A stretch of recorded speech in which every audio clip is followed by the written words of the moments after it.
বাবা কামেল মুর্শিদের কাছে যাওয়া লাগবে, বাইয়াত পড়তে হবে। কোরআন শরীফে বাইয়াতের কথা আসছে, ইন্নাল্লাযিনা ইউবাইউনাকা ইন্নামা ইউবাইউনাল্লাহ ইয়াদুল্লাহি ফাওকা আইদিহিম। সূরা ফাতা 10 নং আয়াত। আল্লাহ বলে, হে রাসূল সাল্লাল্লাহু আলাইহি সাল্লাম, যাহারা আপনার হাতে বাইয়াত পড়লো তারা যেন আমি আল্লাহর হাতে বাইয়াত পড়লো। আমার হাত তাদের হাতের উপরে রহিয়াছে। যাহারা কোনো নায়েবে রাসূল কামেল মুর্শিদের কাছে বাইয়াত পড়লো তারা যেন রাসূল সাল্লাল্লাহু আলাইহি সাল্লামের কাছে বাইয়াত পড়লো, আল্লাহর হাতে বাইয়াত পড়লো। তো এই বাইয়াতের কথা কোরআন শরীফে আসছে, আমরা বাইয়াত মানি না। এই মৌলভী সাহেবরা বলে যে মুর্শিদের দরকার নেই, তাদের কি উপায় হবে?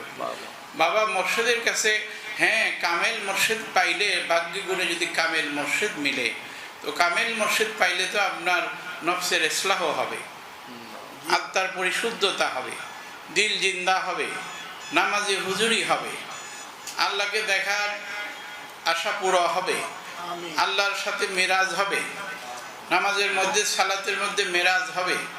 আপনি জিকির করতে করতে ইমানের সাথে পুলসিরাত পার হয়ে যেতে পারবেন। ভাগ্য গুণে যদি কামেল মুর্শিদ মিলে তাহলে আপনার আর ভয় নাই, আপনি দুনিয়া আখেরাতে নিজেকে চিনা বুঝে যেতে পারবেন। সক্রেটিস বলছে, নো দাই সেলফ, তোমাকে তুমি জানো, চিনো। হাদিস শরীফ আছে, মান আরাফা নাফসাহু ফাকাদ আরাফা রাব্বাহু, যে চিনেছে নিজকে সে চিনেছে তার রবকে, আল্লাহকে। তো নিজেকে চিনার জন্যে, এই জন্য আইনস্টাইন ছিল একজন বড় বিজ্ঞান দার্শনিক, বড় বিজ্ঞান ছিল। ওনার শেষ সিদ্ধান্ত উনি বলে ব্যাখ্যা করে গেছেন যে এলেম একটা আছে চক্ষু খুইলা বই পুস্তকে পাতার মধ্যে খুঁজতে হয় চক্ষু খুইলা, আরেকটা এলেম আছে চক্ষু বন্ধ করে মেডিটেশন ধ্যান করে, মোরাকাবা করে ধ্যান করে সেটা সিনার মধ্যে খুঁজতে হয়। দুই প্রকারের এলেমের কথা আইনস্টাইনও বলে গেছে।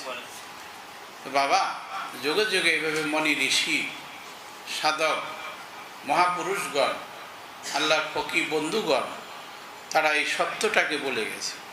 এই সত্য জানার জন্যে প্রত্যেকটি নর নারীর জন্যে মুর্শিদ দ্বারা পীরের কাছে যাওয়া ফরজ, ফরজ, ফরজ। এলেম তলব করা ফরজ, এলেম তলব করা ফরজ, ফরজে আইন। তো আমরা যারা ফরজ তলব করি, নিজের বাহাদুরি তাকাব্বরি করার জন্য আমরা বলি পীরের কাছে যাওয়া লাগবে না। বাবা কামেল মুর্শিদের কাছে যাওয়া লাগবে, বাইয়াত পড়তে হবে। কোরআন